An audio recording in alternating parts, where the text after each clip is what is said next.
আজকে দাদার সাথে ডিম বার্গার বানাবো। এই দাদা আমার সাথে তেল দিয়ে দিচ্ছে। আমি এই নুসনি দিয়ে তেলটাকে একটু লাড়াচাড়া দিয়ে দিলাম, একটু বিছিয়ে দিলাম। এবার দাদার আমি টুকুস টুকুস করে ডিম ভাঙছি। ডিম দাদারটা ভেঙে গেছে, আমারটা এখনও ভাঙিনি। ডিম ভাঙার শেষ করে দিয়েছি। ওরে হাতে ডিম মরে গিয়েছে, কি বিচ্ছিরি গন্ধ। দাদা বলছে আর একটু আমারটা দেখ, একটু নে। এবার বার্গারটা আমাকে দে। দাদা বলছে না, আমি বলছি না, আমি দেবো না, আমি আমি ছাড়বো, আমি ছাড়বো।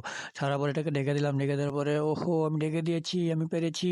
দাদা বলছে আমি ধন্যবাদ, সবাই লাইক করে যাবে। ডিমটাকে চপস্টিক দিয়ে আমি এবার উল্টিয়ে নিলাম। দাদা বলছে ও তুমি দারুণ উল্টিয়েছো, এবার এটাকে আলোক করে দেও নাতি।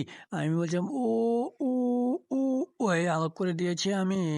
এবার দাদা বলছে একটু সস দে। আমি আর দাদা একসাথে টিপে টিপে সস দিলাম। সস দেওয়ার পর দাদা বলছে একটু চেখে দেখ বার্গারটা কেমন হয়েছে। আমি বলছি কী দিয়েছো তুমি, আমার মুখেই ধরছে না, একটু দাও, বেশি করে দাও, আমি খাবো। কি মজা। যারা দাদাকে ভালোবাসো তারা চ্যানেল লাইক এবং সাবস্ক্রাইব করে যাবে। ধন্যবাদ।